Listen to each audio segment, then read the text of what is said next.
guys, this is Jack from Cloud Dosage, and today I'm going to be unboxing and reviewing the Logitech G Cloud. This is Logitech's handheld mobile gaming device based on Android. It's sort of targeted at cloud gaming, and so we're going to give it a try, unbox it, see what's in the box, and give you a quick review. Okay, so first off, we have a piece of tape here. I have a little pencil that I can use, I think, to open the tape.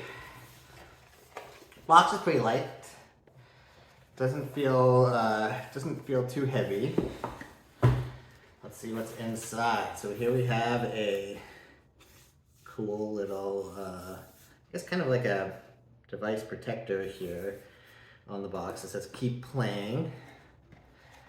Good message. The device itself is probably a bit bigger than I was imagining. It feels good in the hands though, real good. It's probably a little bit bigger than like a Nintendo Switch Lite. I'd say definitely in the height department. It feels like the sort of the screen height is probably bigger than I was expecting. It is a 1080p screen. Just my quick first impressions of the joysticks are pretty good. Really big D-pad here. D-pad feels a little bit unusually big. That's okay. A, B, X, Y. The buttons are in the correct orientation, if you ask me. So it's like the Xbox way, not the Nintendo Switch way. It does feel a little bit like a switch here at the top with the volume rocker. I'll go ahead and peel off some of the plastic, or maybe I'll keep the plastic on. Just so we're gonna give this device away after, so I might keep the plastic on. Let's see if we have any charge. Next up, we have a box sort of accessories, and that's really it that's in the box. Other than that, you can see the box is basically empty. I'm gonna try to open this up. It looks like we have in here a little power adapter dongle. Let's see what it takes. Logitech power adapter dongle.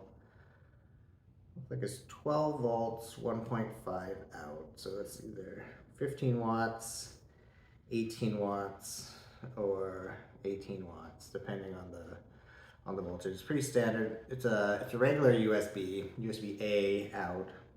I think the device itself does have a USB-C in, USB-C charger, so presumably you can charge it on any USB-C cable. Just gonna fold that back in. Let's see what's on this side. Presumably we've got a cable over here. We've got one cable. It's USB-A to USB-C, so that goes with the adapter. Looks like there are some instructions, and let's see what else is in here. A Logitech G sticker that you can apply, looks like basically anywhere. Alright, so I'm going to put those accessories away. I'm going to see if this thing came with any juice.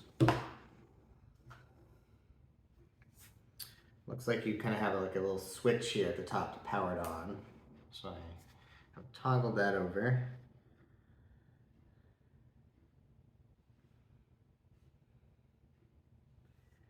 Nothing happening so far. Let's see, maybe I need to hold it. Oh, there it goes. Now it's coming on. You can see Logitech G powered by Android as it boots.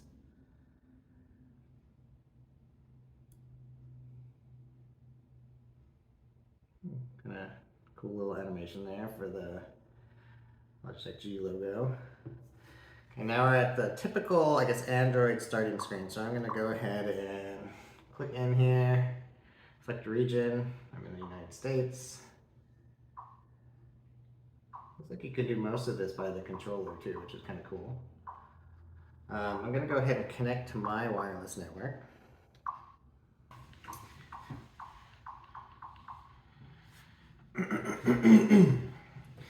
Alright everybody, so I'm all logged in here, I'm on the device.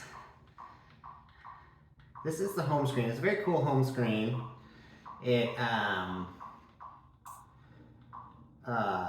pretty simple in spirit. It just shows you your most recent apps and the default sort of cloud gaming apps that are available. It does have the full Google Play Store. When I loaded up the device, it did have a firmware update, which is sort of running in the background. I don't think it's going to interfere too much with what we want to do. First thing I want to show you is playing an Xbox game. So I've just logged into Xbox Cloud Gaming. I'm going to open it up.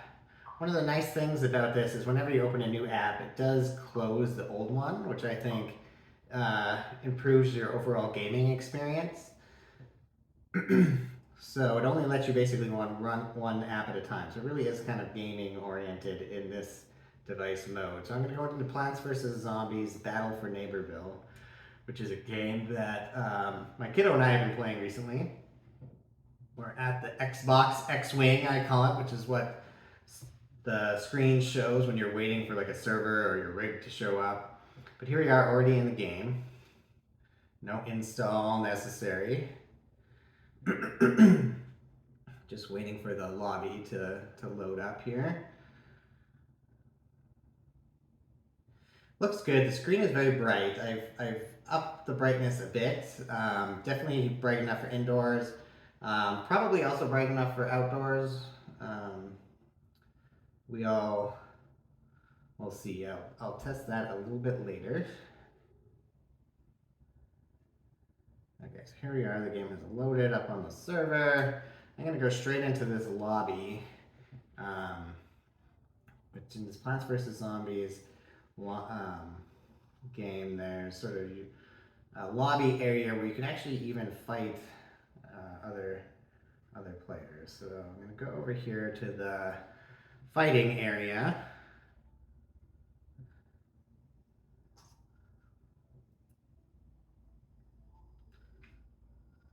I'm a zombie, as you can see, so I'm going to try to take out some of these plants.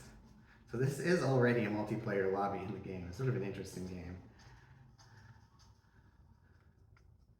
I got, oh my gravy, got taken out by L. Prue. Let me try one more time.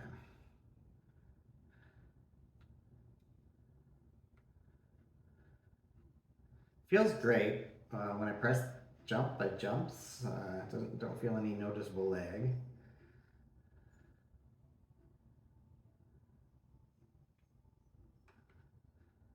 I see some of my zombie pals over here, so I'm gonna go over there for a second.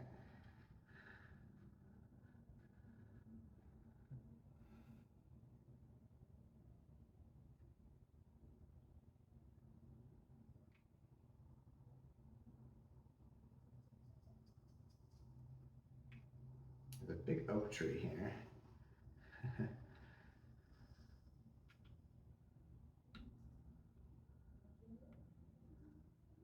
Someone's shooting at me.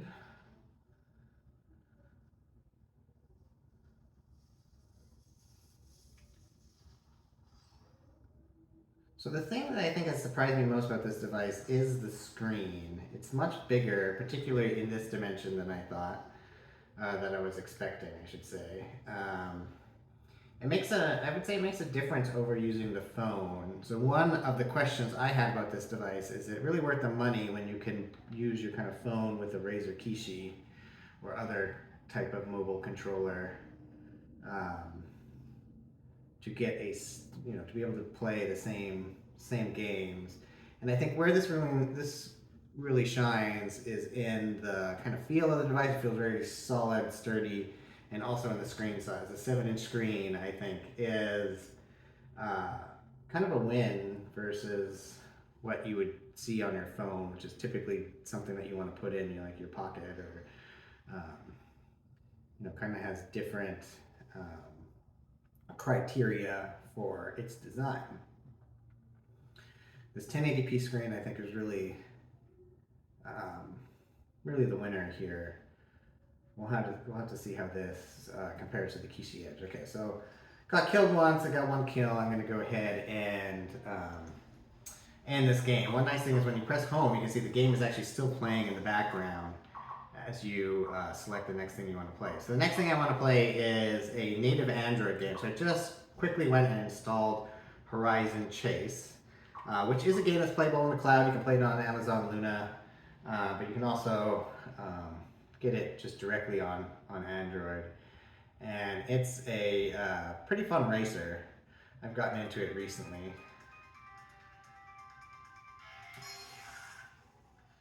Just gonna go into the world tour real quick and do one race. For the San Francisco race, I'll just do the first race of the game. I'm gonna let's check out this gentleman, the gentleman car. Give that one a try. San Francisco Bay Area. Looks like we're across the bay, so we must be in Oakland here.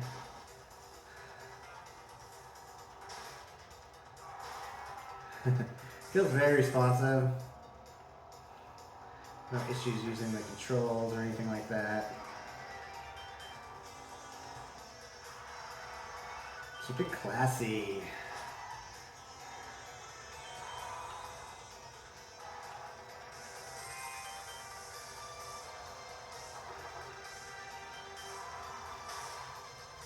Screen again looks big and bright.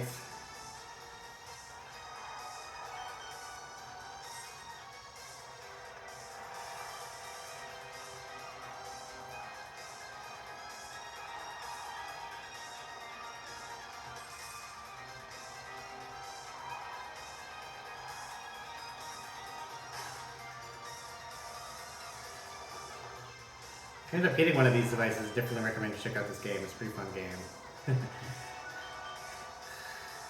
The first race of the game, so it's not too difficult, but it feels really like arcadey like and just generally super fun. It's like reminds me of old racing games that I used to like either at the arcade or like on the Nintendo 64 or something like that.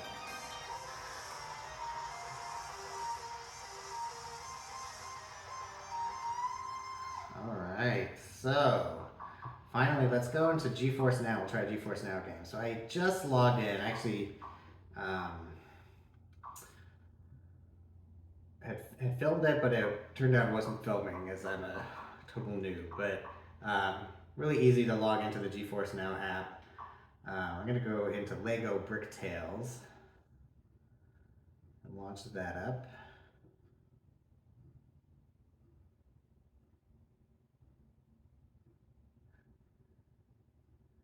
Got a plus. Okay, now it's going.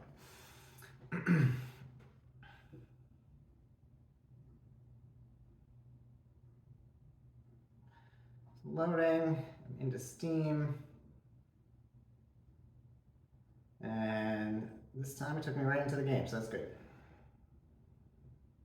Every once in a while you get launched into the Steam interface instead. So one issue with GeForce Now is sometimes when you add a new screen to a game, you have to change the resolution. So this looks like the resolution isn't quite right.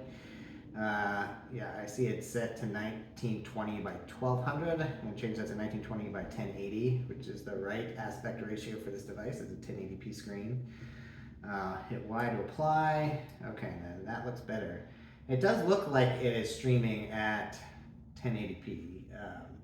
Looking just at like the letters over here and like the curvature, it looks like it's very high resolution. So we're going to go into play. Just going to kind of walk around for a second. So in this game, you go around and kind of solve puzzles in these little like diorama areas. I'm going to press the menu button. Looks like it does what it's supposed to do. If you hold down menu, you should get like the little GeForce Now menu here at the top. That looks like it's doing what it's supposed to do. Everything looks pretty good here. Definitely feels responsive. I'm going to press the button, moves as I expect.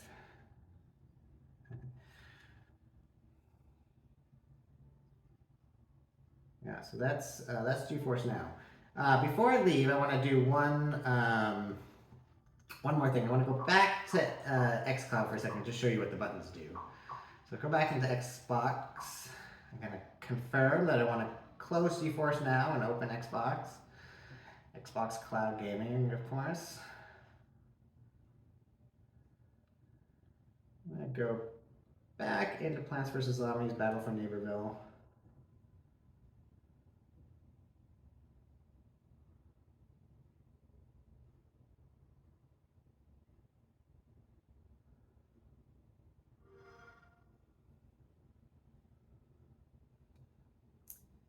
Just wait for it to load. But I think I can already actually show you one of the things I want to show you is that this G button here, the special Logitech button, you press that, it brings up the Xbox guide, which is similar to what you expect on an Xbox console. It shows you your friends, you can start a party, view your invitations, you can also check your achievements, and you can quit the game right from this guide. And of course, it probably goes without saying, but the two menu buttons here, the main menu button and the sub menu button, both do what they're supposed to. Brings up here the menu in the game where I can invite friends to my lobby, resume, respawn, and this sort of sub menu button brings you straight into the list of people in your lobby. Let's go back to the multiplayer area real quick. Let's see if we can get one more kill.